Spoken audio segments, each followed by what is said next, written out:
She promised to help me. Instead, she took $1,150 like it was nothing.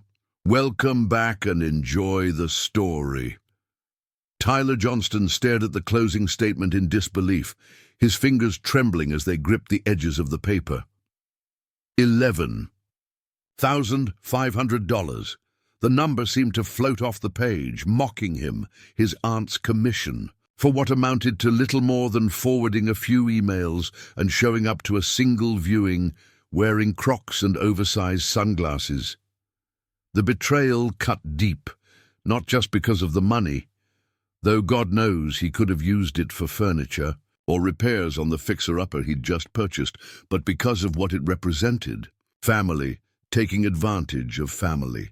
His stomach knotted painfully, the same sensation he'd been experiencing for weeks now whenever he thought about Aunt Barbara, the woman who had insisted on helping him with his first home purchase. The woman who had guilt-tripped him with the classic, "Don't you trust family?" line. The woman who had nearly cost him the house entirely by missing a crucial deadline. Tyler slouched back in his chair, the emptiness of his new living room amplifying his sense of isolation. Boxes remained unpacked, stacked against bare walls. He'd been so excited about this place, his first real home, a modest two-bedroom bungalow in a developing neighborhood of Chicago. It had good bones, as they say, potential, just like he thought his relationship with his extended family had. His phone buzzed with a notification. Reluctantly, he glanced at the screen. It was a Facebook alert. Aunt Barbara had tagged him in a post. "So proud of my amazing client for closing on his first home.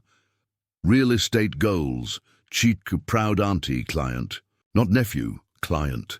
The word stung worse than he expected. Tyler hurled his phone across the room, watching it bounce harmlessly off an unpacked box of kitchen supplies. Immediately, he felt childish for the outburst, but the anger remained, burning in his chest like heartburn. Outside, Chicago continued its autumn transformation. Golden afternoon light filtered through half-bare trees, casting long shadows. Across his small front yard, he'd imagined himself raking those leaves on weekends, maybe setting up a fire pit for cool evenings. Simple pleasures of home ownership that now felt tainted. The doorbell rang, startling him from his thoughts. Probably another well-meaning neighbor with a casserole or plant. The fifth such welcome to the neighborhood gift he'd received since moving in 3 days ago. At least the neighbors seemed decent, unlike some of his own blood relatives. Tyler stood, forcing his face into what he hoped was a pleasant expression, and headed for the door. As he reached for the handle, he wondered briefly if he should just pretend not to be home. The last thing he wanted was social interaction, especially when he felt this raw.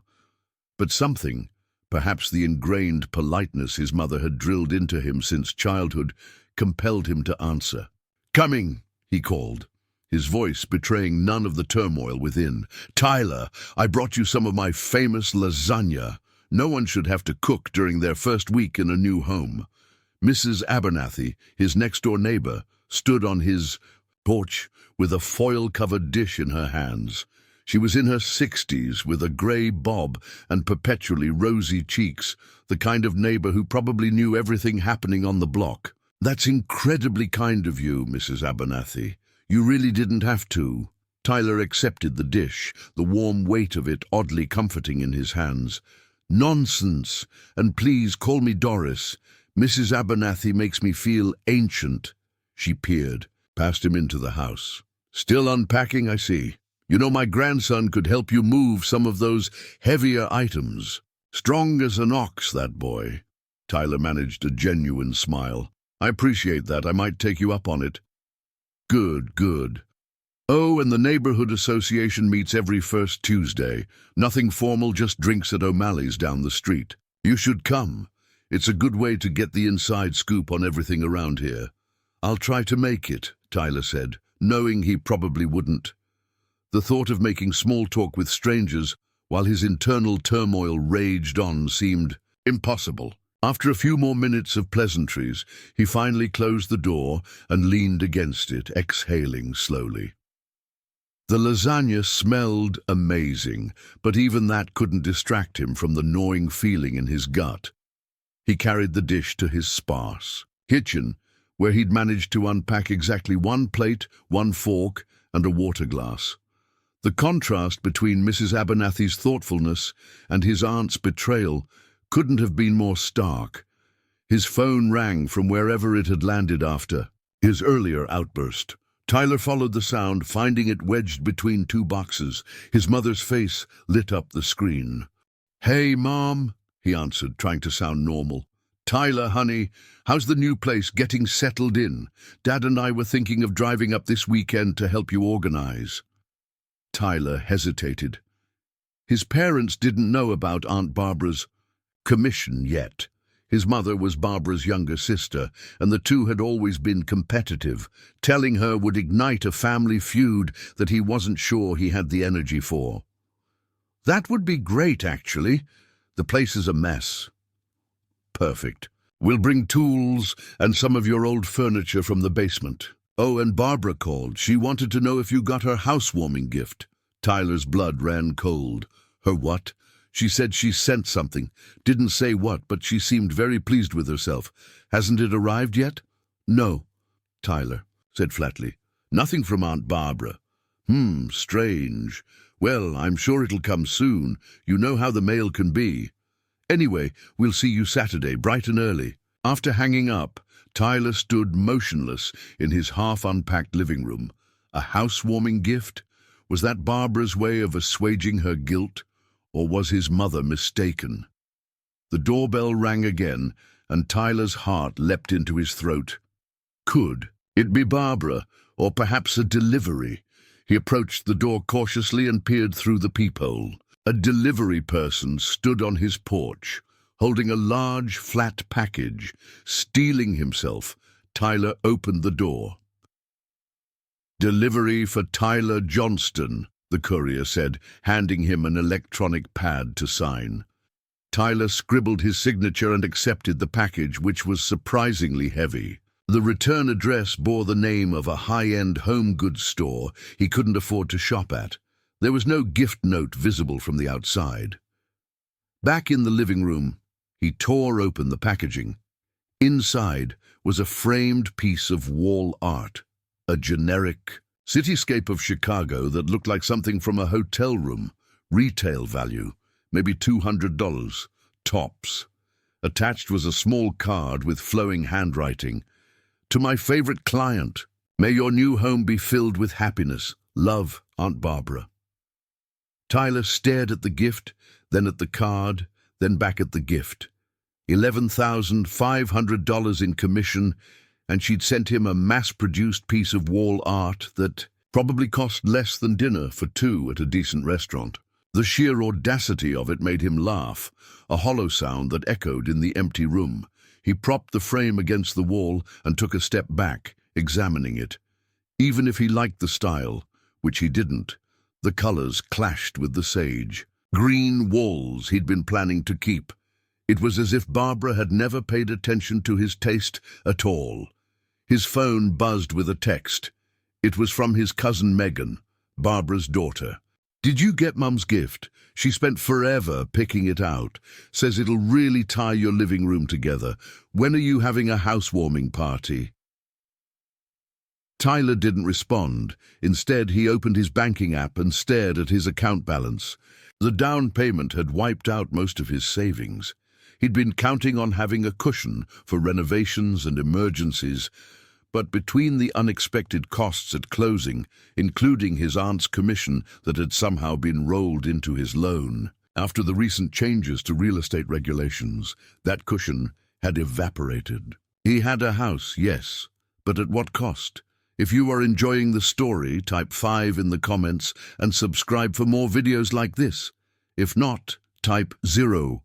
It helps me create even better content for you. Continuing. The weekend arrived with a flurry of activity as Tyler's parents descended upon his new home. armed with tools, hand-me-down furniture, and a determination to whip the place into shape. His father, Robert, a retired contractor with perpetually calloused hands and an encyclopedic knowledge of home repair, immediately began inspecting every corner of the house with critical eyes. Whoever installed this crown molding should be ashamed of themselves, Robert muttered, standing on a stepladder in the dining area. Look at these seams, Tyler. Amateur hour. Tyler's mother, Diane, was busy in the kitchen, unpacking boxes and arranging dishes with the efficiency of someone who'd organized many homes over the years. I brought you some of those nice cotton dish towels from Williams-Sonoma. The ones you had in your apartment were falling apart. Tyler moved between them, grateful for their help, but feeling strangely disconnected, as if he were watching a scene from someone else's life unfold. The house, which had felt so promising when he first toured it, now seemed full of flaws and potential problems. Or maybe that was just his perspective, colored by the bitter taste the closing had left in his mouth. "Did you get Barbara's gift?" Diane asked casually as she wiped down the inside of a cabinet. Tyler glanced at the Chicago cityscape, which he'd propped against the wall behind a stack of boxes, hoping his parents wouldn't notice it. "Yeah, it's nice." Diane followed his gaze and frowned slightly. "That's it? Looks like something from Home Goods." "Diane," Robert warned from his perch on the ladder. "What?" "I'm just saying, for all her talk about having such great taste. Anyway, Tyler, have you thought about paint colors for in here? This yellow is dreadful with your complexion." Tyler couldn't help but smile. His mother had always believed that wall colors should complement the homeowner's skin tone, a quirky design philosophy she'd picked up from a magazine in the 90s and never abandoned. "I was thinking maybe a light gray," he said, grateful for the subject change. "Gray, so trendy, it'll look dated in 5 years, mark my words. Now, a nice warm taupe." "Let the boy choose his own colors, Diane," Robert interrupted, climbing down from the ladder. "Tyler, I need to talk to you about this electrical panel. It's not up to code, and I noticed some wonky wiring in the guest bathroom. Did your inspector catch any of this?" The question brought Tyler's anxiety rushing back. The home inspection had been another disaster orchestrated by Aunt Barbara. She'd recommended a friend who gave the house a cursory glance and declared it sound. Tyler had been uneasy, but trusted his aunt's judgment. Another mistake. "The inspector said everything was fine," Tyler said quietly. Robert snorted. "Fine, my foot. This place has more red flags than a communist parade. Who was this inspector? I want to have a word." "Dad, please, let's just fix what we can.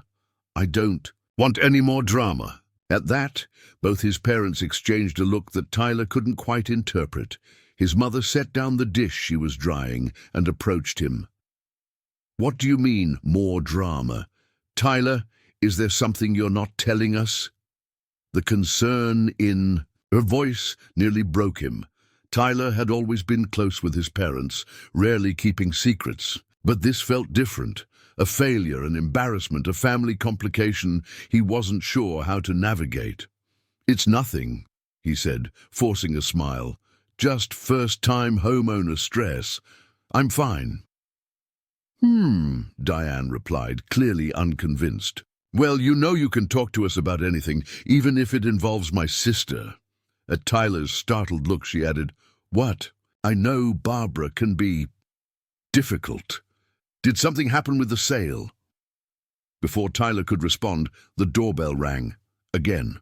For a supposedly quiet neighborhood, his doorbell had been getting quite a workout. "I'll get it," Robert said, setting down his screwdriver and heading for the door. Tyler heard muffled voices, then his father returned with a familiar figure in tow. His heart sank. Aunt Barbara stood in his living room, dressed impeccably as always in designer jeans and a cashmere sweater, her highlighted blonde hair styled to perfection. She was carrying a bottle of champagne and wearing a smile that didn't reach her eyes. "Surprise!" she trilled. "I thought we should properly celebrate your new home. Oh, Diane, Robert, I didn't realize you'd be here too. How lovely." The tension in the room thickened instantly. Barbara's eyes darted around, taking in the half-unpacked boxes and the scattered tools. Her gaze landed on the framed cityscape, partially hidden behind the boxes. "Tyler, you haven't hung up your artwork yet. It would look perfect above the fireplace, don't you think?"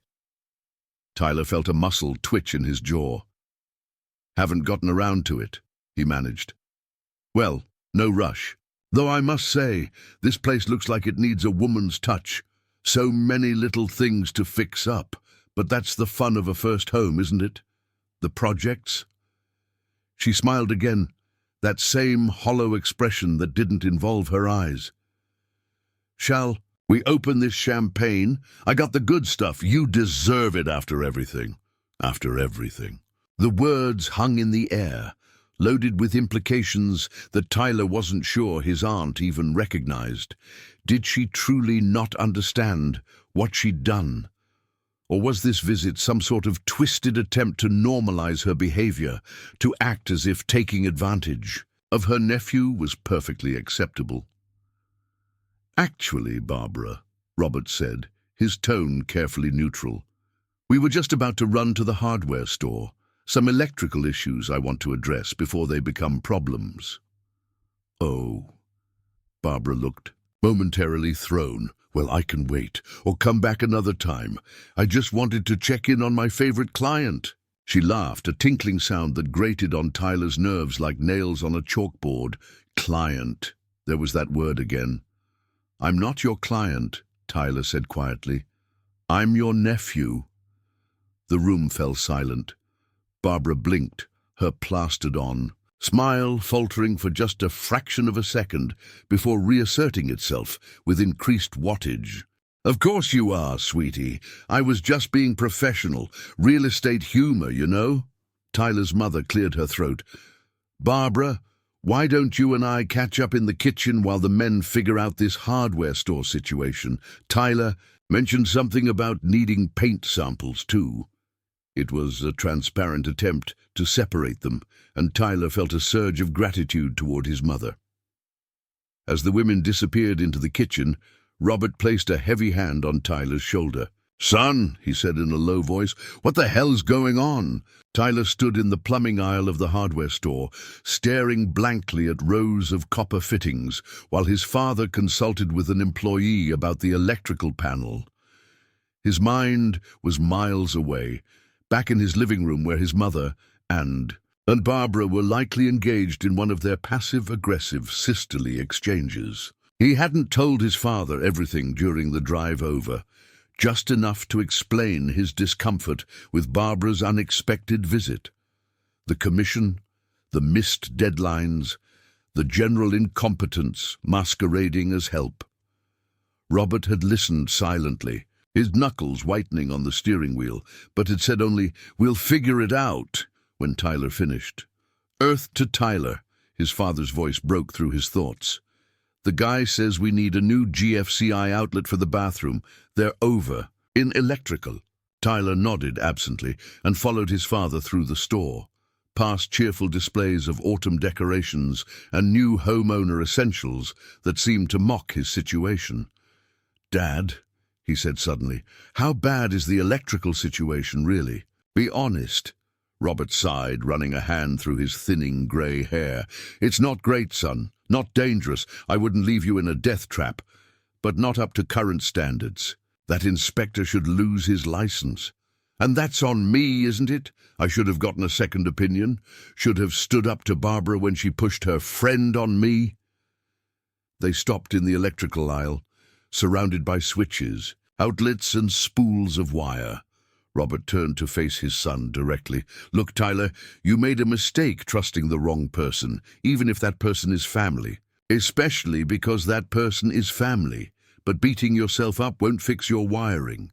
It's not just the wiring, Dad. It's everything. The closing costs I wasn't prepared for. The commission that somehow ended up in my loan. The repairs. I can't afford now because my savings are gone. I feel like such an idiot."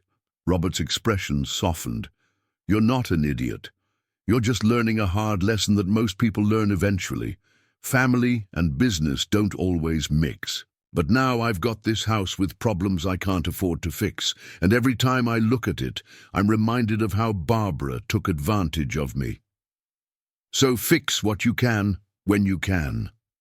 And as for Barbara, Robert paused, seeming to choose his words carefully. Some people never see their own actions clearly. They justify, rationalize, convince themselves they're helping when they're really serving themselves. That's on them, not you. Tyler nodded, though the wisdom didn't lessen the sting of betrayal. I just don't know how to face her now. Or the rest of the family. Thanksgiving is going to be a nightmare. Cross that bridge when you come to it. For now, let's focus on making your house livable, one project at a time. They gathered the supplies they needed and headed for the checkout. As they waited in line, Tyler's phone buzzed with a text from his mother. Barbara left. We need to talk when you get back. Love you. Tyler showed the message to his father, who grimaced. Well, that could mean anything. With Mom and Barbara, it means World War III just started in my kitchen.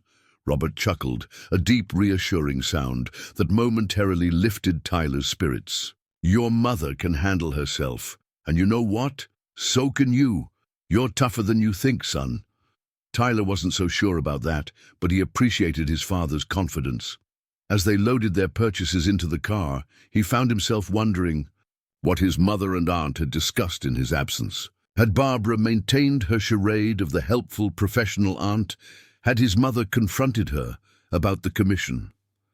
The drive back to the house was quiet, each man lost in his own thoughts.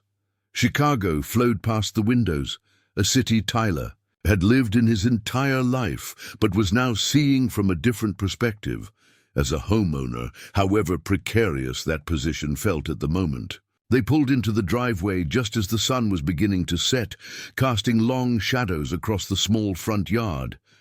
The house looked different in this light, older, wearier, its flaws more apparent. But it was his, for better or worse. His first real asset, his first real debt. Inside, they found Diane sitting at the kitchen table, a cup of tea cooling in front of her. Her expression was unreadable. "Where's Barbara?" Robert asked, setting down the hardware store bags. "Gone," Diane replied shortly. "And good riddance. If you ask me." Tyler and his father exchanged glances. "What happened?" Tyler asked cautiously. Diane took a sip of her tea before answering. "Well, after some pointless chit-chat about her latest cruise and Megan's promotion, I asked her about the commission. Point blank." Tyler's stomach dropped. "Mom, you didn't have to—" "Oh, but I did," Diane interrupted, her eyes flashing with a rare display of anger. "She's my sister, and you're my son. If she's taking advantage of you, it's my business." "What did she say?" Robert asked, pulling out a chair and sitting across from his wife. First, she acted confused, then defensive, said something about how the industry is changing and how she worked very hard on your transaction. When I pointed out that she nearly cost you the house by missing deadlines, she claimed it was the seller's fault for being difficult. Tyler leaned against the counter, feeling suddenly exhausted. This was exactly what he'd wanted to avoid. Family drama, lines being drawn, relationships strained.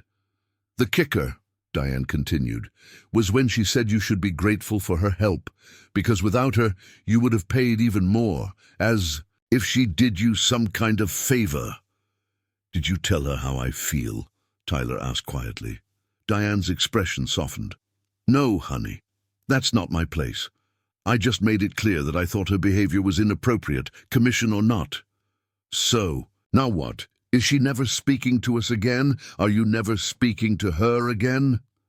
Diane sighed. "Barbara and I have had our ups and downs over the years. This isn't our first disagreement, though it's certainly one of the more serious ones. She left in a huff, but she'll cool down. The question is, what do you want to do about it? It was a good question, one Tyler had been avoiding since he first saw the closing statement. What did he want? An apology, his money back, some acknowledgement that what Barbara had done was wrong.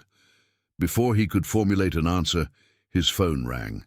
The screen displayed a name he hadn't expected to see. Charlie Westbrook, the seller of the house. What could Charlie possibly want? The sale was complete, the keys handed over, the relationship concluded. Unless... Tyler's mind raced with possibilities, none of them good. Had something been missed in the closing? Was there some additional problem with the house that Charlie had neglected to disclose? With a sense of foreboding, Tyler answered the call. Hello? Tyler, it's Charlie Westbrook. I hope I'm not catching you at a bad time. Tyler glanced at his parents, who were watching him with curious expressions. No, it's fine. What can I do for you, Charlie? Well, this is a bit awkward, but I've been thinking about our transaction, and something doesn't sit right with me. Your aunt, she's your aunt, right? She wasn't very forthcoming about some aspects of the sale, particularly about the commission structure. Tyler's pulse quickened. What do you mean? I mean, Charlie said, his voice dropping slightly as if sharing a confidence, that the way she handled the paperwork, it looks like you ended up paying her commission, not me. That's not standard practice, you know. Typically, the seller covers the agent's commission. The room seemed to tilt. Tyler gripped the counter for support. I'm aware of that now, yes. Look, I'm not trying to stir up trouble, but it didn't seem right. I've been in real estate myself for years, was just selling this place to downsize after the kids moved out. The way your aunt structured things, well, let's just say I've never seen anything quite like it. I should have spoken up at the time, but it all happened so fast, and technically it wasn't illegal, just unusual. Tyler's mind was racing. If even the seller thought something was off. Why are you telling me this now? He asked. There was a pause on the other end of the line. Because I've been where you are, Tyler. Young, first-time buyer, overwhelmed by the process. And family dynamics can complicate things. I just thought you should know that what happened wasn't normal. What you choose to do with that information is up to you. I appreciate that, Charlie. Really. After a few more minutes of conversation, during which Charlie offered some advice about the quirks of the house's aging heating system, Tyler hung up, feeling as if the ground had shifted beneath his feet. What was that about? Robert asked.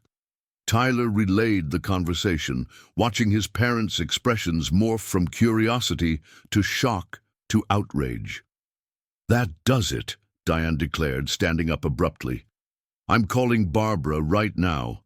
Mom, wait, Tyler protested. This is something I need to handle myself. Diane looked like she wanted to argue, but ultimately nodded. You're right. It's your house, your money, your relationship with Barbara. But know that your father and I support you, whatever you decide to do. Tyler appreciated the vote of confidence, but it did little to clarify what his next move should be. Confront Barbara directly? Seek legal advice? Try to put the whole mess behind him and focus on making the best of his new home?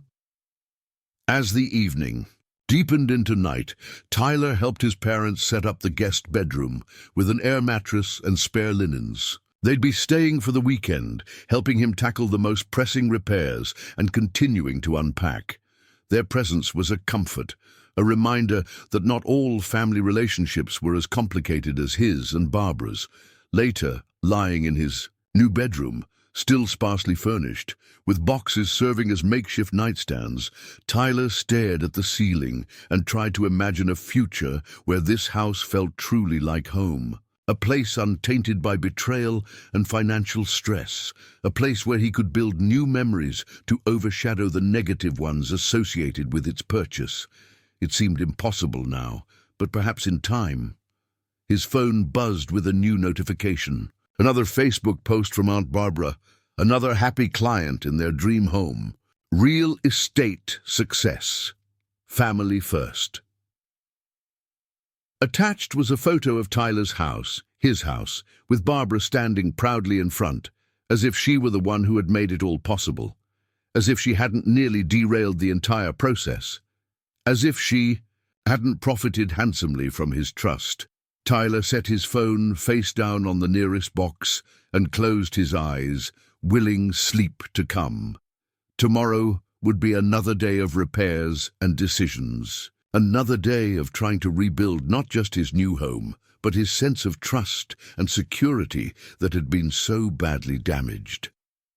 As he drifted off, one question lingered.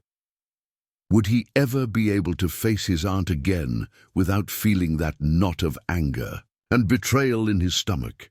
And if not, what would that mean for the family as a whole? Will Tyler confront his aunt about the commission, or will he let sleeping dogs lie to keep the peace? And what other secrets might Barbara be hiding about? The house transaction that could come back to haunt him? The answers may be more complicated and more painful than he's prepared for. Monday morning arrived with a steady drizzle that matched Tyler's mood perfectly. His parents had left the previous evening, the house marginally more functional than before their visit, but still far from the comfortable home he'd envisioned. The electrical issues had been temporarily addressed, band-aids on bullet wounds, as his father had put it, but a proper rewiring would require thousands of dollars Tyler simply didn't have. He stood in the kitchen, waiting for his coffee to brew, and mentally prepared for his return to work after a week of moving-related time off. The prospect of facing his colleagues' inevitable questions about his new home filled him with dread. How could he explain that what should have been an exciting milestone had turned into a financial and emotional nightmare? His phone chimed. With a calendar reminder, mortgage payment due in 10 days. Another wave of anxiety washed over him. The monthly payment was higher than he'd initially calculated, thanks in part to the commission that had been rolled into the loan. The coffee machine sputtered its final drops, and Tyler poured himself a large mug, black and strong. As he sipped the bitter brew, he glanced around the kitchen. His mother had done her best to organize it, but the yellow walls that she found, so objectionable, still gave the space a sickly pallor in the grey morning light. Repainting would have to wait. His phone rang, his mother, right on cue. She'd been checking in daily since their visit. "Morning, Mom," he answered, trying to inject some brightness into his voice. "Tyler, honey, how are you? Did you sleep? All right? That mattress seemed awfully firm." "I'm fine, just getting ready for work." "Well, I won't keep you. I just wanted to let you know that your father and I were talking, and we'd like to help with some of those electrical repairs as a housewarming gift." Tyler's first instinct was to refuse. He was 32 years old, too old to be relying on his parents for financial assistance. But pride had already cost him enough in this situation. "That's incredibly generous, Mom. Are you sure?" "Absolutely. Family helps family. The right way, not the Barbara way." Tyler winced at the direct reference to his aunt. "Have you spoken to her since Saturday?" A pause. "No, but Megan called. Apparently Barbara gave her quite an earful about how I ambushed her in your kitchen." Tyler sighed. Of course, Barbara was playing the victim. "I'm sorry you got dragged into this. Don't you dare apologize. None of this is your fault, but Tyler..." His mother hesitated. "You do need to decide how you want to handle this. The longer it festers, the worse it will get." "I know," Tyler admitted, rinsing his mug in the sink. "I'm working on it." After promising to call his mother later in the week, Tyler gathered his things and headed out to face the day. The drive to his office in downtown Chicago was slower than usual, due to the rain, giving him ample time to dwell on his predicament. By the time he pulled into the parking garage, he'd made a decision. He would confront Barbara calmly, rationally, with evidence. No emotional outbursts, no family drama, just the facts. She had misrepresented the commission structure, provided inadequate service, and potentially violated ethical standards of her profession. The workday passed in a blur of meetings and catch-up emails. His colleagues mercifully asked only superficial questions about the new house, which Tyler answered with equally superficial positivity.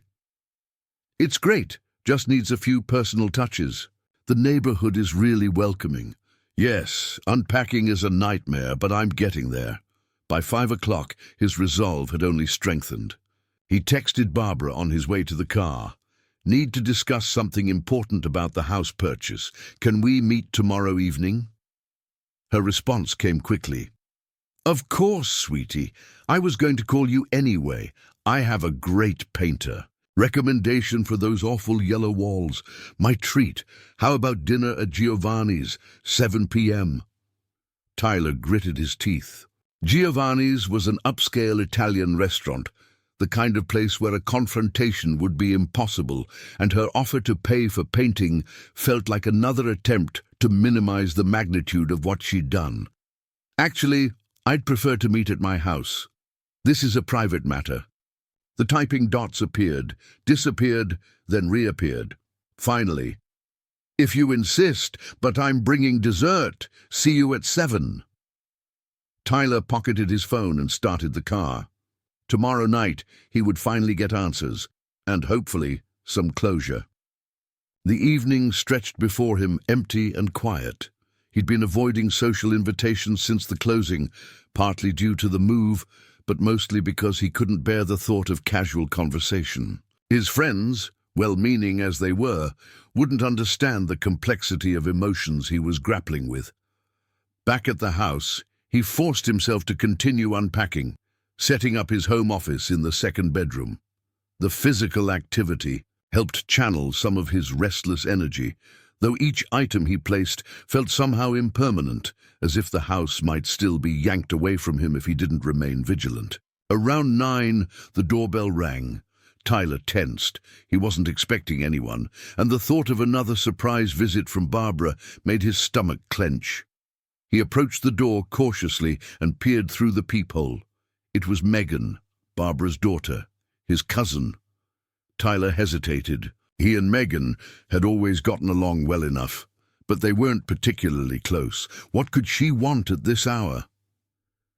Reluctantly, he opened the door. Megan stood on the porch, her blonde hair, so similar to her mother's, pulled back in, a messy ponytail. Unlike Barbara's perpetual polish, Megan had always favored a more casual style. "Hey," she said, offering a tentative smile. "Can I come in?" Tyler stepped aside, gesturing her into the living room. "What brings you by, Megan?" She glanced around at the half-unpacked boxes and sparse furniture. "Nice place. Mom said it had potential." The way she emphasized the word suggested she was quoting directly and perhaps critically from Barbara. "Thanks," Tyler replied neutrally. "Can I get you something to drink? I think I have water and coffee." "I'm good," Megan said, perching on the edge of his second-hand sofa.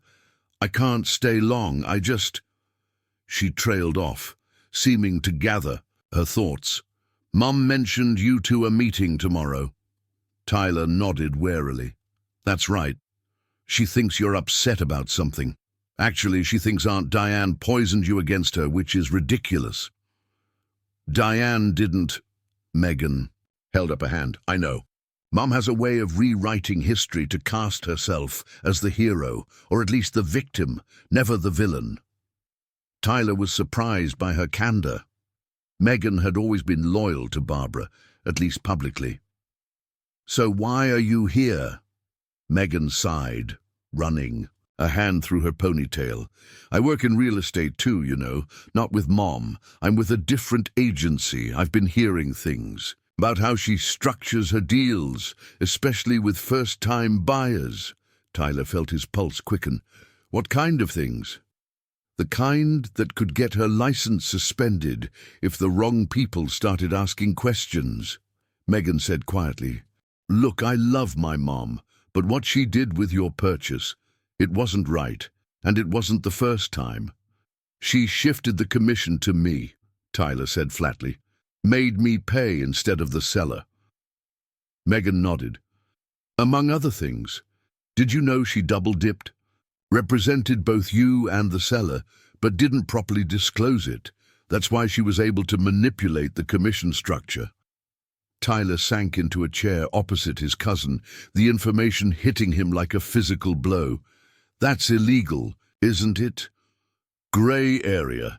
She had you sign a dual agency disclosure, but I'm betting she buried it in a stack of papers and rushed you through it. The memory surfaced immediately, Barbara handing him document after document during a hurried lunch meeting, pointing to signature lines with her manicured nail. Sign here, here, and here. Just standard stuff. Nothing to worry about. How do you know all this? Tyler asked. Megan looked down at her hands. Charlie Westbrook is a friend of my broker. He mentioned the unusual transaction, not knowing my connection to Barbara. When I heard your name, she shrugged, I did some digging. Does Barbara know you're here? God, no. She'd never forgive me. Megan met his gaze directly. I'm not trying to create drama, Tyler, but you should know what you're dealing with. Before you meet with her tomorrow, she's persuasive. She'll have a justification for everything, make you feel like you're the unreasonable one. Tyler nodded slowly, processing this new information. Thank you for coming, Megan. Really. She stood, adjusting her purse strap on her shoulder. Just be careful tomorrow, okay? And maybe don't mention this visit. After Megan left, Tyler spent hours researching real estate laws and ethical guidelines. By the time he fell into an exhausted sleep, he was armed with knowledge and a growing sense of resolve. Barbara arrived at precisely 7 the next evening, bearing a bakery box and wearing a smile that faltered slightly when she saw Tyler's serious expression. Her eyes darted around the living room, taking in the changes since her last visit. More. Furniture unpacked, pictures hung, signs of permanent habitation. The place looks better already, she said brightly, holding out the box. I brought tiramisu from Salvatore's, your favorite. It wasn't his favorite. That was Diane's preference, not his. Another small reminder of how little attention Barbara had actually paid to him throughout the years. Thanks, Tyler said, accepting the box and placing it on the coffee table without opening it. Have a seat. Barbara settled onto the sofa, crossing her legs and adjusting her designer watch. Everything about her exuded confidence and control. Tyler had always found her intimidating. Even as a child, her perfectionism, her social ambition, her ability to command attention in any room. Now he tried to see past the polished exterior to the person beneath, the person who had taken advantage of her own nephew. So, Barbara began, filling the silence, I spoke with a wonderful painter who could transform these walls in a weekend. Very reasonable rates too. As I said, my treat. Why would you pay for painting, Aunt Barbara? She blinked at his direct question.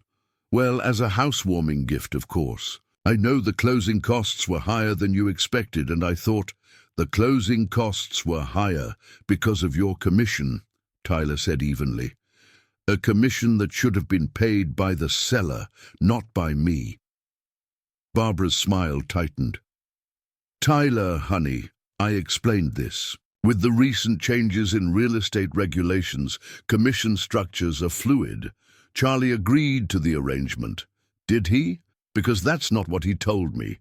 He said you weren't forthcoming about the structure, that it was unusual. A flash of something, concern, anger crossed Barbara's face before she regained her composure. Charlie Westbrook called you? That's highly inappropriate. The transaction is complete. He was concerned, Tyler said, as am I, as is Diane, as is Megan. At the mention of her daughter, Barbara's facade cracked slightly. Megan? What does Megan have to do with this? Tyler hesitated. He'd promised not to mention Megan's visit, but the slip was unintentional. She's in real estate too. She understands how these things typically work. Megan is just starting out, Barbara dismissed with a wave of her hand. She doesn't understand the complexities of the market. Look, Tyler, I know you're upset about the commission. If I'd realized it would cause such a rift, I would have structured things differently. But what's done is done. The house is yours. The papers are signed. It's not just the commission, Tyler said, his voice growing stronger. As he continued, it's the missed deadlines that nearly cost me the house. It's the incompetent inspector you recommended who overlooked serious electrical issues. It's the way you inserted yourself into my purchase without being asked, then provided substandard service while collecting a premium fee. Barbara's expression hardened. I was trying to help you. This is the thanks I get, being ambushed in your living room? First by my sister, now by you? I'm not ambushing you. I'm having an honest conversation about something that's been bothering me. Something that cost me $11,500. You make it sound so calculated, Barbara said, her voice taking on a wounded tone, as if I set out to swindle you. Your family, Tyler, I would never intentionally take advantage of you. The sincerity in her voice made Tyler pause. Was it possible she genuinely didn't see her actions as problematic, that in her mind she had been doing him a favor? The thought was almost more disturbing than the alternative, that she'd knowingly exploited him. Maybe you didn't see it that way, Tyler acknowledged, but the result is the same. I'm stuck with a higher mortgage payment for the next 30 years because of how you handled this transaction. Barbara was quiet for a moment, her perfectly manicured nails tapping against her knee. What exactly do you want from me, Tyler? An apology? My commission returned? Because honestly, I worked hard on this deal, despite what you might think. It was the question Tyler had been asking himself since that moment at closing, when he'd first seen the commission amount. What did he want? Restitution seemed unlikely. A genuine apology felt equally improbable, given Barbara's defensive posture. I want you to acknowledge what happened, he said finally, not to rewrite history or justify it away, just to recognize that your actions had consequences for me, financial and emotional. Barbara's expression softened slightly. I can acknowledge that things didn't go as smoothly as they could have. The deadline issue was unfortunate, and yes, perhaps I should have recommended a different inspector. But Tyler, the commission structure, that wasn't manipulative. It was a business decision in a changing market. It wasn't the full acknowledgement he'd hoped for, but it was something, a crack in the wall of denial. And the dual agency? Tyler pressed. Representing both sides without clear disclosure? At this, Barbara's eyes widened fractionally. Who told you about that? Megan? Tyler didn't respond, which was answer enough. Barbara exhaled sharply. The disclosure was in the paperwork. You signed. If you didn't read it carefully, that's hardly my fault. You're my aunt, Tyler said quietly. I trusted you to explain things to me, not to rush me through signing documents that weren't in my best interest. For the first time, Barbara looked genuinely uncomfortable. I would never intentionally mislead you, Tyler, but real estate is my livelihood. I can't give away my services, even to family. I never asked you to work for free. I didn't ask you to work for me at all. You insisted. The statement hung between them, undeniable. Barbara glanced away, her gaze settling on the framed cityscape she'd gifted him, still propped against the wall rather than hung. You haven't put up your housewarming gift, she observed, clearly seeking safer conversational ground. No, Tyler said simply. Barbara nodded slowly, then stood straightening her cashmere sweater with practiced precision. Well, I think I should go. We're both upset, and continuing this conversation won't be productive. So that's it? Tyler asked, also rising. We just pretend this never happened? Show up at Thanksgiving and make small talk over turkey? Barbara paused at the threshold of the living room. What would you prefer? That we continue fighting?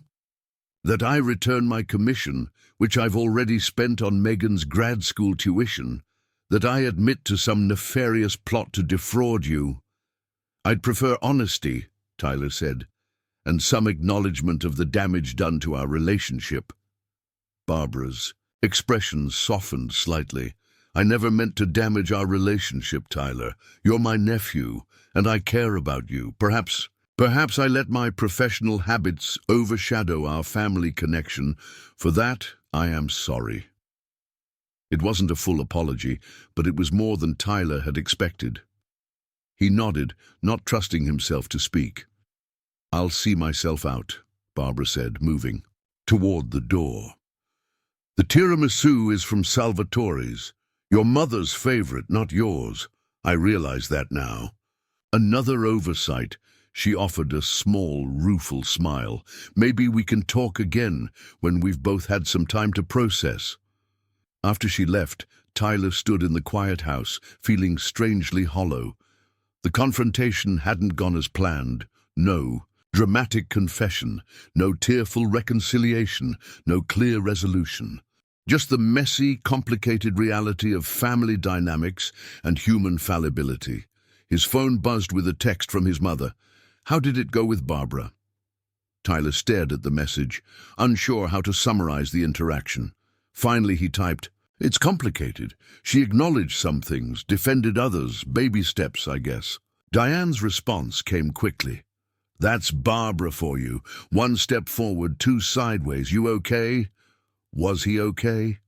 Tyler looked around at his house, his flawed, imperfect house with its yellowing walls and questionable wiring.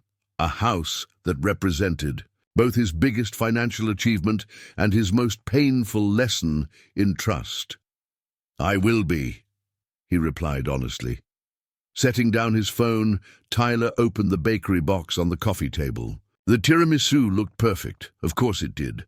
Barbara wouldn't bring anything less than the best. He considered throwing it away out of spite, but instead cut himself a small piece. It was delicious, naturally. As he ate, Tyler contemplated, the cityscape still leaning against the wall. It wasn't his style, but maybe that wasn't the point. Maybe it was less about the gift itself, and more about what it represented, Barbara's attempt, however misguided, to be part of his new home. With a sigh, Tyler set down his dessert fork and picked up the frame. He wouldn't hang it in the living room. It really did clash with the walls, but perhaps in the guest room, where it would be less obvious but still acknowledge the complicated bond of family. As he carried the frame down the hallway, his phone rang. It was a number he didn't recognize. Hello? Mr. Johnston? This is Marta Reyes from Home Buyers Alliance. I understand you recently purchased a property with some unusual commission arrangements. Tyler froze. How did you get my number? Your information was forwarded to us by a concerned party. We're a consumer advocacy group focusing on transparency in real estate transactions. What you experienced might constitute an ethics violation, possibly even fraud. We'd like to help. Tyler's mind raced. Had Megan reported her own mother? Or was it Charlie Westbrook trying to make amends? Either way, the call represented a crossroads. He could pursue formal action against Barbara, potentially recouping his losses but permanently damaging their relationship. Or he could let it go, absorb the financial hit, and try to rebuild trust over time. Mr. Johnston, are you still there? Tyler leaned against the hallway wall, the weight of the decision pressing on him as heavily as the frame in his hands. What would justice look like in this situation? What would healing look like? I'm here, he said finally. But I need some time to think about this. Can I call you back? Of course, take all the time you need. But Mr. Johnston, cases like yours aren't isolated incidents. Your statement could help prevent others from experiencing similar situations. After ending the call, Tyler continued to the guest room and propped the cityscape against the wall. He'd decide where or whether to hang it later, just as he'd decide later about pursuing action against Barbara. For now, he had a house to make into a home, one difficult decision at a time. Will Tyler choose to pursue formal action against his aunt, potentially saving others from similar exploitation but permanently fracturing his family? Or will he prioritize family harmony over financial justice? And could there be a middle path that allows for both accountability and reconciliation? The answers may surprise even Tyler himself. 3 weeks passed, and Tyler settled into an uneasy routine. Weekdays were devoted to work, evenings and weekends to gradual home improvements. He'd managed to repaint the kitchen a soft blue-grey that transformed the space from sickly to serene. His father had returned for a day to help install proper GFCI outlets in the bathrooms, small victories that made the house feel incrementally more his own. He hadn't spoken to Barbara since their confrontation, though he'd received several tentative text messages from her, links to home decor sales, a recommendation for a handyman, an invitation to Megan's birthday dinner that he'd politely declined. Her messages never referenced their disagreement, creating a strange parallel universe where everything was normal between them.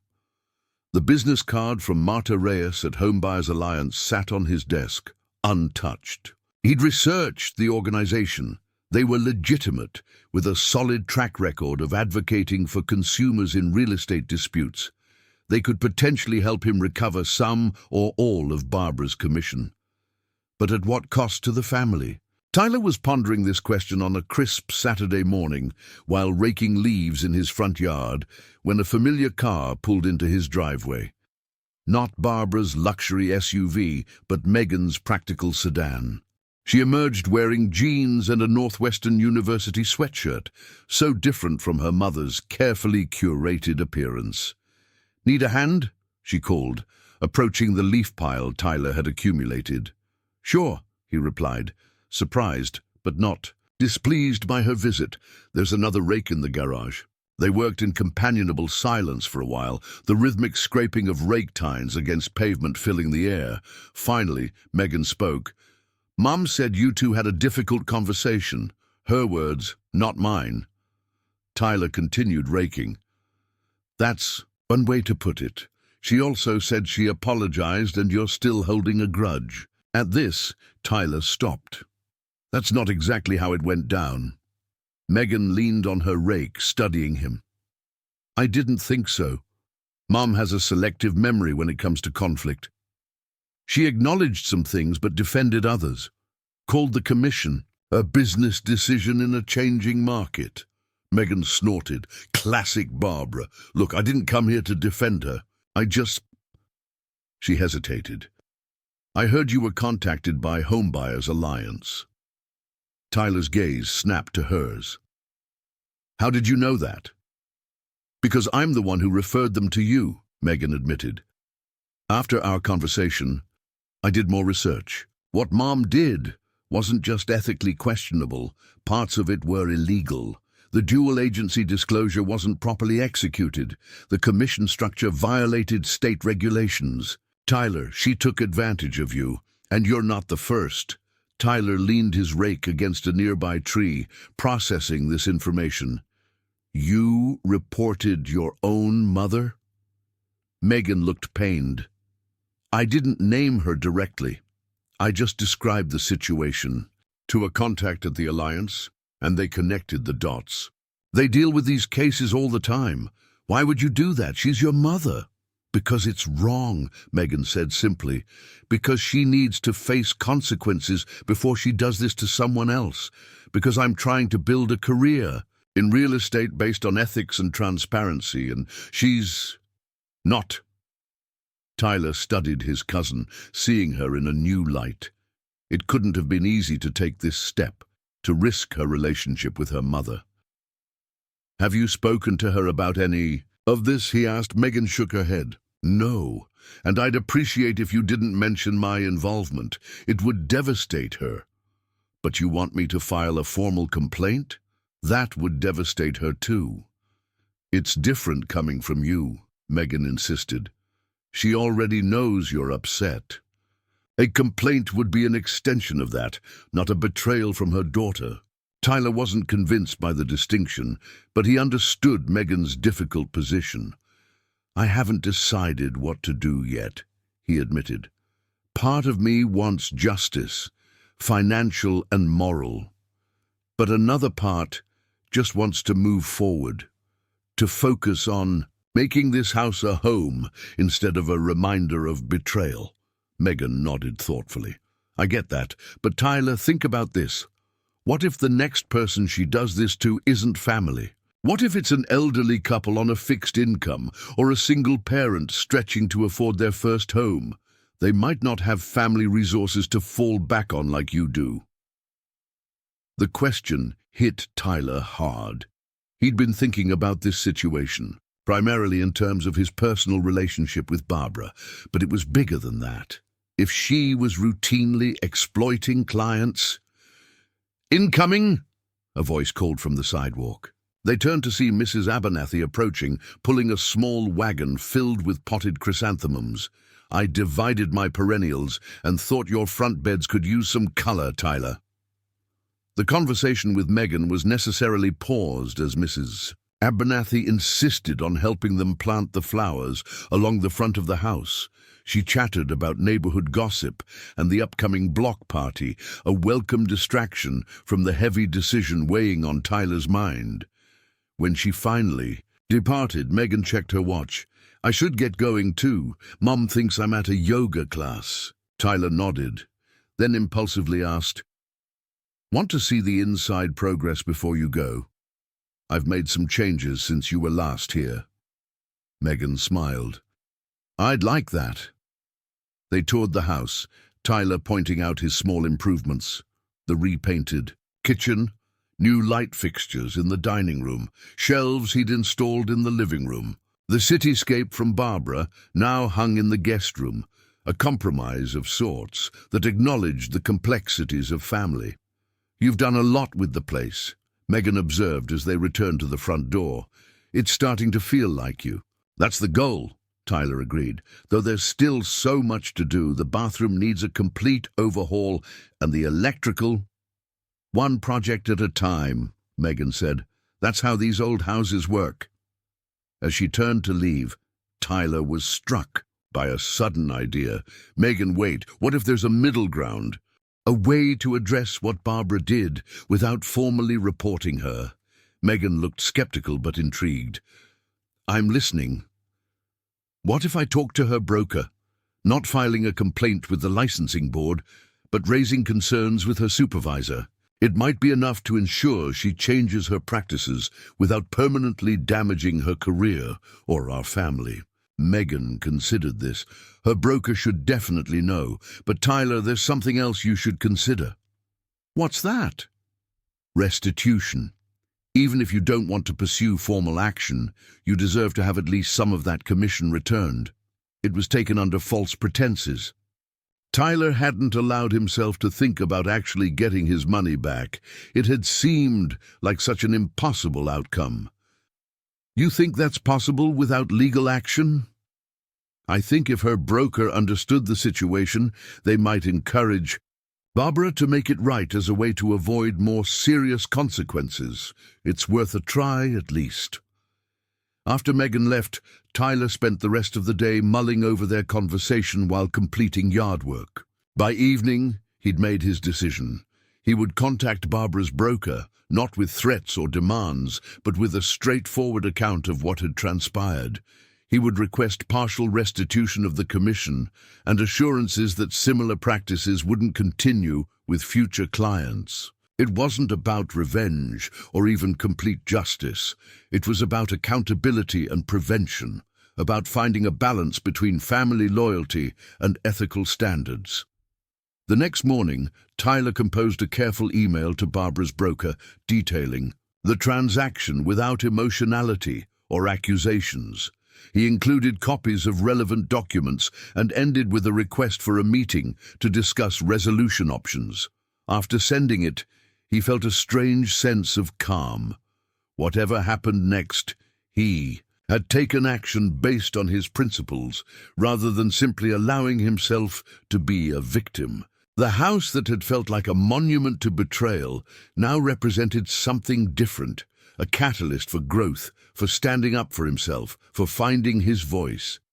That evening, as Tyler was installing a new ceiling fan in the living room, with YouTube tutorials as his guide, his doorbell rang. His stomach tightened instinctively. Unexpected visitors still triggered anxiety after Barbara's surprise appearances. Through the peephole, he saw not Barbara but his mother, holding what appeared to be a casserole dish.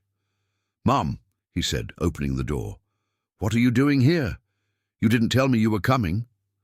Diane stepped inside, handing him the dish. "Lasagna. And I didn't tell you because it was a last-minute decision. Barbara called me, upset. Apparently you contacted her broker." Tyler winced. That had been fast. "I did. How did she take it? How do you think?" "She's furious, hurt, feels betrayed." Diane set down her purse and studied her son's face. "Are you okay? You look tired." "I'm fine. Just been working on the house." Tyler carried the lasagna to the kitchen, his mother following. "Are you here to lecture me about family loyalty?" Diane looked surprised. "No. I'm here to make sure you're all right and to tell you I'm proud of you." Now it was Tyler's turn to be surprised. "Proud? Even though I've potentially started a family war?" "Tyler, standing up for yourself isn't starting a war. It's establishing boundaries, something Barbara has never been good at respecting." Diane sat at the kitchen table, admiring the new paint color. "This blue is much better than that yellow." "Good choice."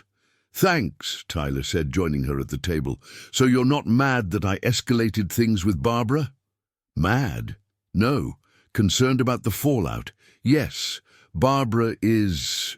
well, she's Barbara. She doesn't handle criticism well, especially when it threatens her self-image as the family success story." Tyler nodded. Barbara had always positioned herself as the achievement benchmark against which other family members were measured. Her career, her house in the suburbs, her perfect daughter. "I tried to be fair in my email, stuck to facts, didn't make accusations." "That's more consideration than she showed you," Diane observed. "So what happens now?" "I'm meeting with her broker tomorrow. Barbara isn't invited. I requested partial restitution and assurances about future practices." Diane looked impressed. "That's very mature, Tyler. Most people would either avoid conflict entirely or go scorched earth." "I just want what's fair," Tyler said, "and to prevent this from happening to others." His mother reached across the table and squeezed his hand. "Whatever happens with Barbara, know that your father and I support you completely. Family doesn't mean enabling bad behavior." The conversation shifted to lighter topics. Updates on family friends, his father's latest woodworking project, plans for the upcoming holidays. It felt normal, comforting, a reminder that not all family relationships were as complicated as his and Barbara's.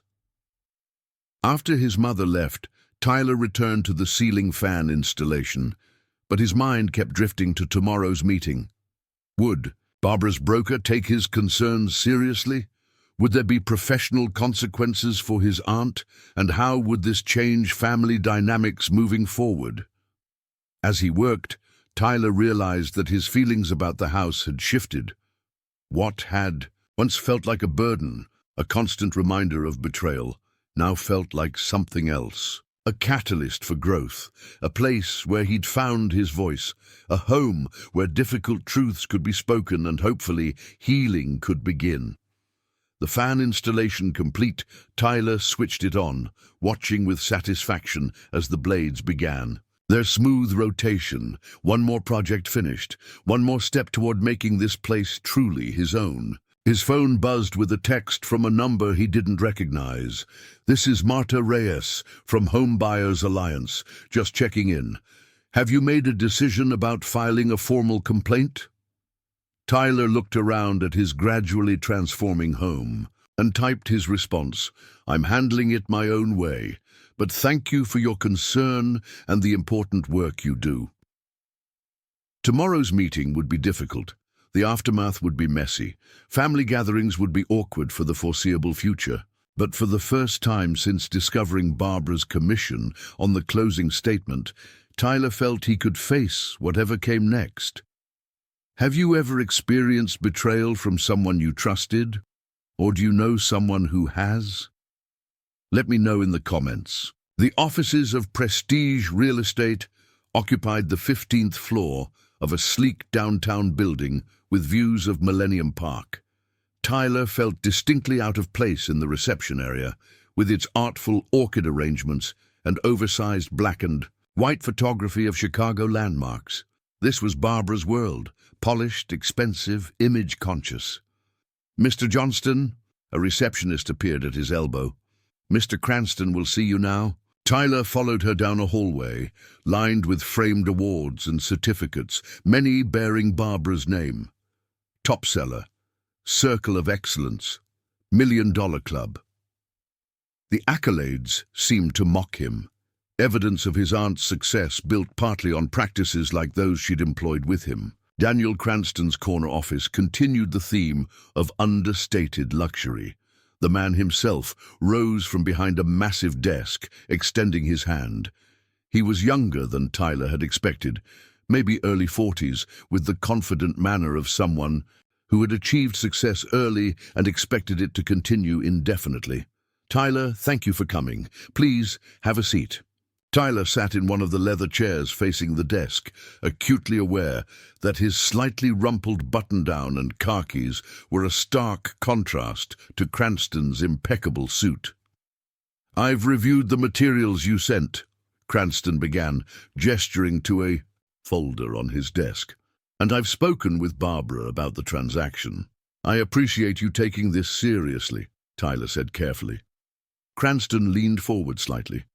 "I always take allegations of impropriety seriously, especially when they involve one of my top agents." The word allegations made Tyler tense. It sounded so formal, so accusatory. "I'm not here to cause problems for my aunt. I just want to ensure this doesn't happen to other clients." "Understandable." Cranston's expression remained neutral. "Barbara has a different perspective on what transpired, as I'm sure you can imagine." "Let me guess," Tyler said, unable to keep a hint of bitterness from his voice. "She claims everything was properly disclosed, that I just didn't read the documents carefully enough, and that the commission structure was a standard business decision in a changing market." A flicker of surprise crossed Cranston's face. "Those were indeed some of her points, yes. Mr. Cranston, with all due respect, I've known my aunt my entire life. I know how she operates. What I didn't know until recently were the specific real estate regulations she violated in my transaction." "That's a serious claim," Cranston replied, his tone cooling slightly. "It is, and I can back it up." Tyler reached into his messenger bag and withdrew a folder of his own. "I've done my homework since our closing. The dual agency wasn't properly disclosed or executed. The commission structure violated state regulations regarding buyer representation agreements.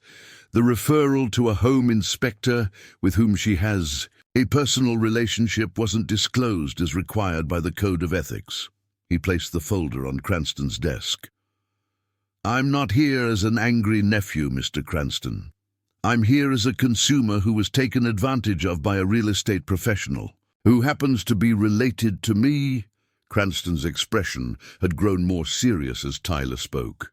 He opened the folder and scanned the first few pages, which contained highlighted sections of real estate regulations alongside copies of Tyler's transaction documents. "This is quite thorough," Cranston admitted. I had help, Tyler acknowledged, thinking of Megan's guidance and the resources from Homebuyers Alliance. But everything in that folder is factual and verifiable. Cranston closed the folder and leaned back in his chair. What exactly are you hoping to achieve here, Tyler? A formal complaint with the licensing board would be messy for everyone involved, including Barbara. I'm aware that's not my goal. Tyler took a deep breath. I want three things. First, partial restitution of the commission, which was excessive and improperly structured.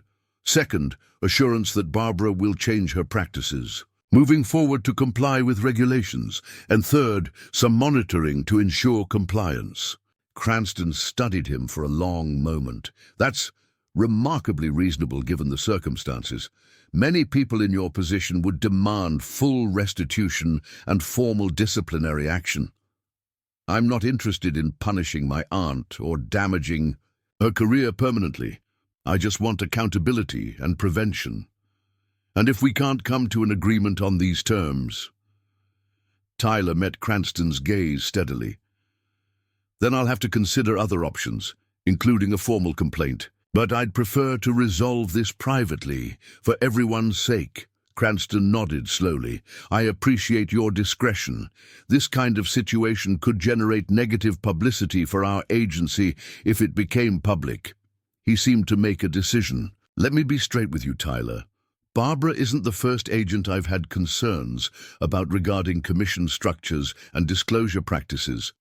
The recent changes in real estate regulations have created gray areas that some agents are exploiting. This admission surprised Tyler. So you're aware of these practices? Aware but not condoning, Cranston clarified quickly. It's a challenging time in our industry. The traditional commission model is evolving, and not everyone is adapting ethically. He tapped Tyler's folder thoughtfully.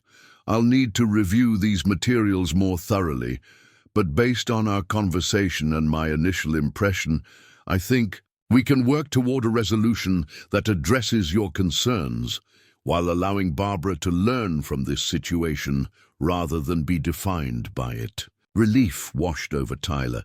This was exactly the balanced approach he'd hoped for, but hadn't dared expect. Thank you. Don't thank me yet, Cranston cautioned. Barbara won't take this easily.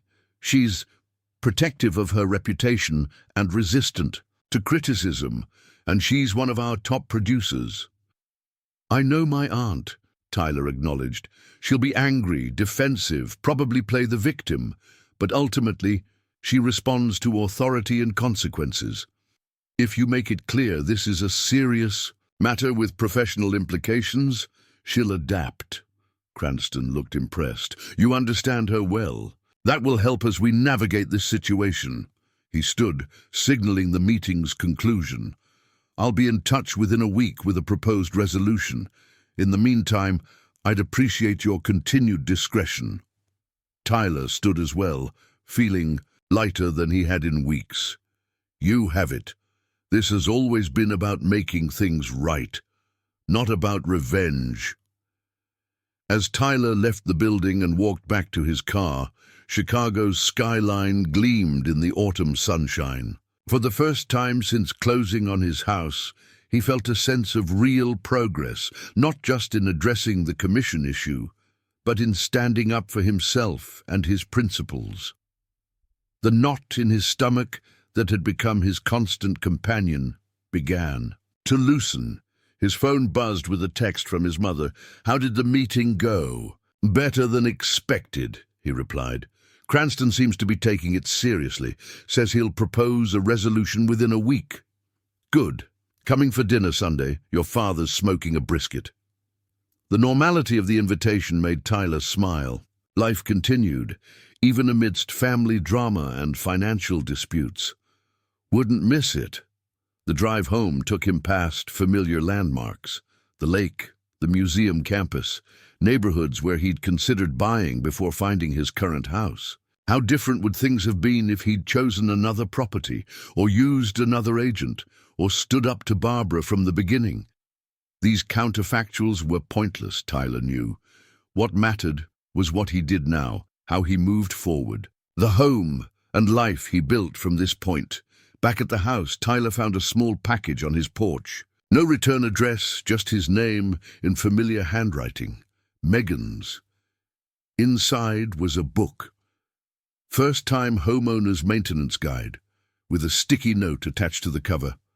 For your next project, call if you need help with anything. M. Tyler smiled at his cousin's gesture. Family was complicated, with its loyalties and betrayals, its deep knowledge and blind spots, but it could also be a source of unexpected support and connection. That evening, Tyler sat on his newly repaired back deck with a beer, watching the sunset paint the sky in shades of pink and gold. The air held the crispness of late autumn, a promise of winter to come. He'd need to address the heating system soon, another project on his seemingly endless list.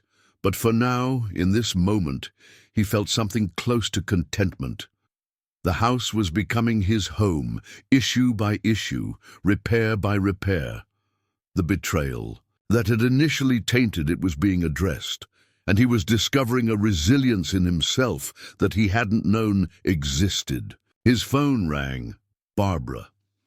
For a moment, Tyler considered letting it go to voicemail, but avoiding difficult conversations hadn't served him well so far. Hello? Tyler. Her voice was tight, controlled. Daniel Cranston called me into his office this afternoon, after you left. I see. Tyler kept his tone neutral, waiting. Hello? Tyler repeated, his voice steady despite the tension. Tyler, it's Barbara. I need to talk. Her tone was subdued, almost vulnerable in a way he hadn't heard before. Tyler took a slow breath. I'm listening. There was a pause, the kind that stretched out between two people who both knew that words now carried more weight than ever. I went to Daniel's meeting today. He laid everything out, your conduct, the details of the commission and how it all affected you. He said he didn't intend to make an example of you, but that it was important you understood the consequences of your actions in this business. Her words were clipped, as though each syllable was carefully measured. Tyler felt a mix of relief and sorrow. He had anticipated a barrage of defensiveness, not a tentative opening. Barbara, I never wanted to hurt you, but I needed you to see that what happened wasn't just an oversight. It's a pattern, and it cost me far more than money. There was another long pause on the line.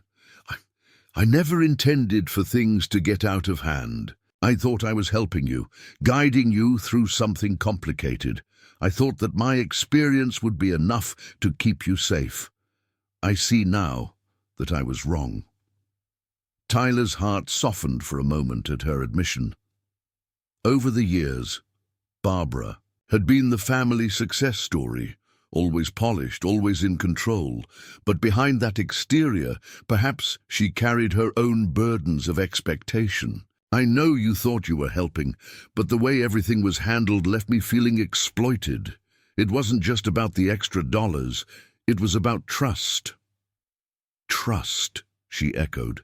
I betrayed that trust, and I'm sorry. Not just for the money, Tyler, but for the way I made you feel like you were just another transaction. Her voice wavered, a fragile note of regret threading through her words. Tyler hesitated. This was unexpected, and while part of him longed to embrace the apology fully, another part remained guarded, wary of the familiar cycle of promises and half-measures. Barbara, I appreciate the apology. I really do, but I also need to know that this isn't going to happen again. I need assurance that if you work with clients in the future, even family, you'll be completely transparent. I understand, she replied. After meeting with Daniel, I've begun to reflect on my practices. I've already taken steps to review all my current transactions with our compliance department. Daniel told me that our agency is considering a new set of guidelines for handling dual agency and commission disclosures. I want to be part of that change. I don't want to lose you as my nephew, and I certainly don't want to hurt any other family member the way I hurt you." Tyler listened, his mind churning with a blend of skepticism and cautious optimism. "I'm not asking for miracles, Barbara. I just need to see that you're willing to be held accountable, to operate differently from now on." There was a soft sigh on the other end. "I will, Tyler. I promise you that I'm rethinking everything, from how I communicate the details of a transaction to how I set my commission. And I want to make this right somehow. I'm prepared to discuss restitution, if that's what it takes." Tyler paused, the weight of their conversation pressing on him like a familiar, unyielding burden. In the silence, he considered all that had transpired.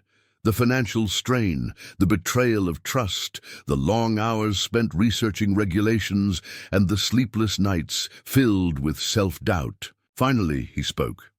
"Maybe we can start by working together on a resolution. I've already contacted your broker, and we're in the process of setting up a meeting to review everything. I'm not out for revenge, Barbara. I just want fairness and a change in how things are done." Her voice grew steadier. "That sounds fair.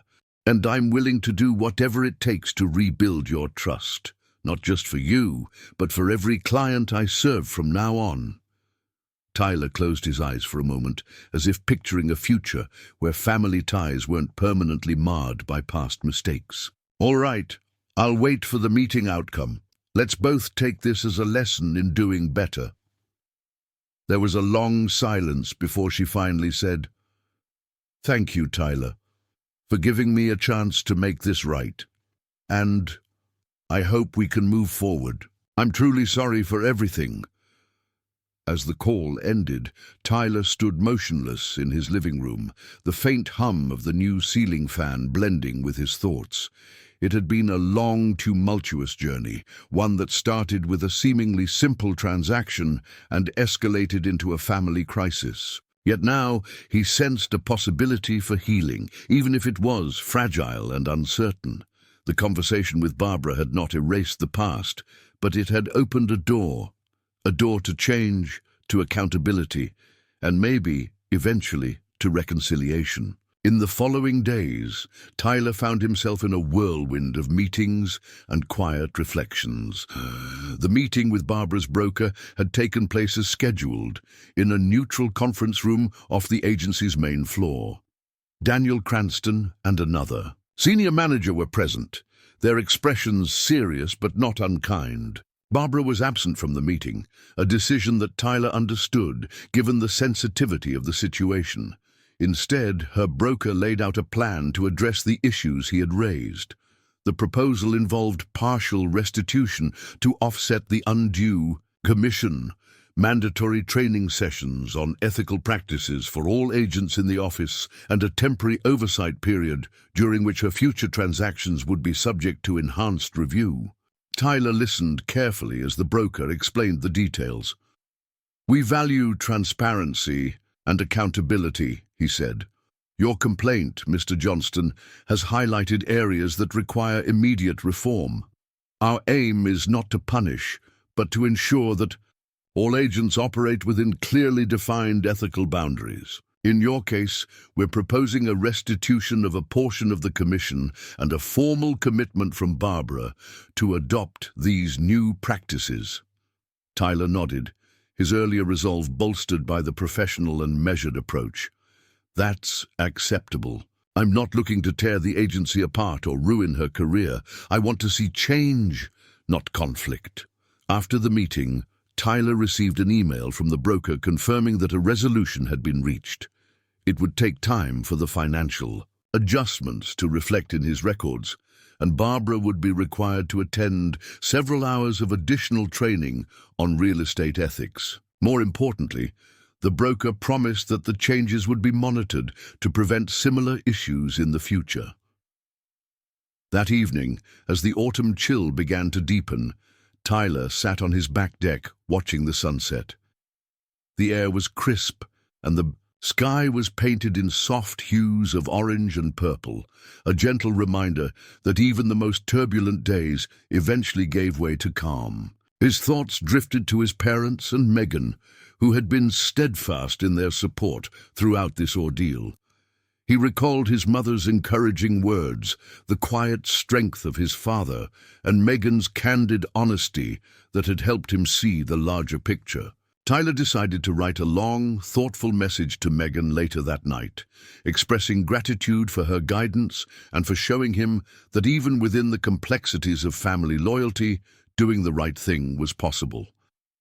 He typed slowly, each word a step toward understanding and forgiveness, not just for his aunt, but for himself as well. In the weeks that followed, life began to settle into a new rhythm. The renovations on his home progressed steadily.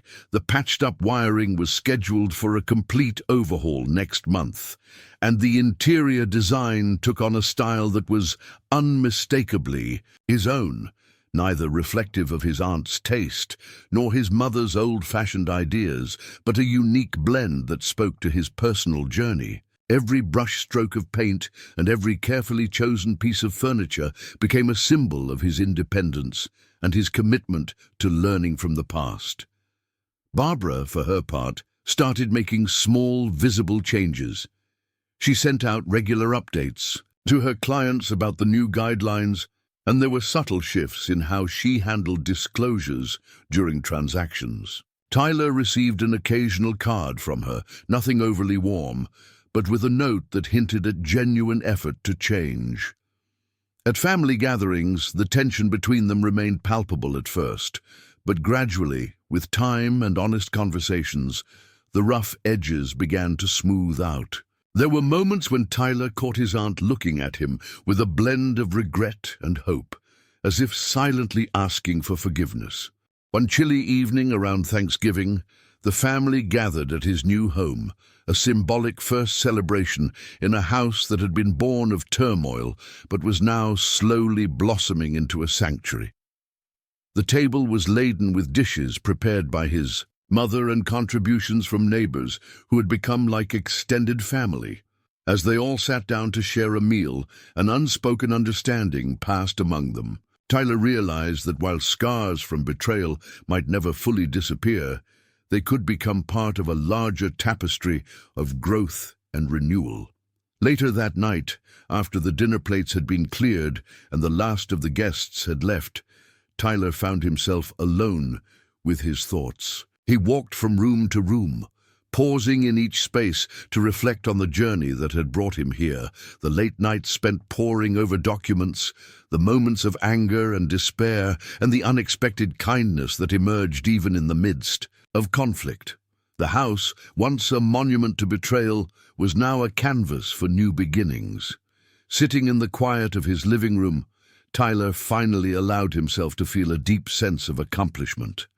Not only had he taken a stand for what was right, but he had also learned the hard way that sometimes the most painful experiences lead to the greatest personal growth. He thought of Barbara, flawed, complicated, and still very much a part of his life, and wondered if, one day, they could look back on this chapter as a turning point rather than a permanent division.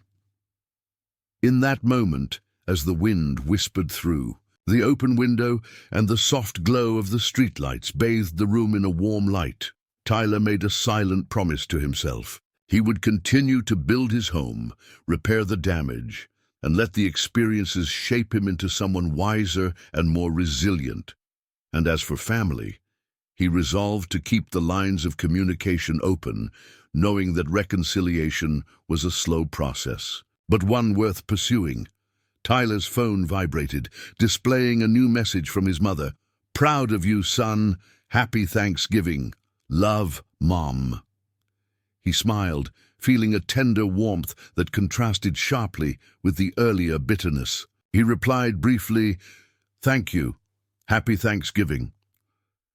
Then he set the phone aside, content to let the silence speak for itself. That night, as Tyler lay in his room surrounded by the quiet hum of the city and the gentle creaks of an old house settling into its new life, He allowed himself to hope that change was possible, that even the deepest wounds could eventually heal, and that every hard decision paved the way for a future that was entirely his own. In the interplay of light and shadow on the walls, he saw not only the ghosts of past mistakes, but also the promise of a new dawn, a dawn where accountability and compassion might coexist even in a fractured family. And so, with the steady rotation of the ceiling fan above and the soft murmur of a distant Chicago night, Tyler drifted towards sleep, ready to face whatever tomorrow might bring, armed with the hard-earned wisdom of the past and the quiet determination to forge a better path ahead. Congratulations! Type 9 in the comments so that I know you stayed until the end with me. Thank you for watching, and until tomorrow's story on this same channel.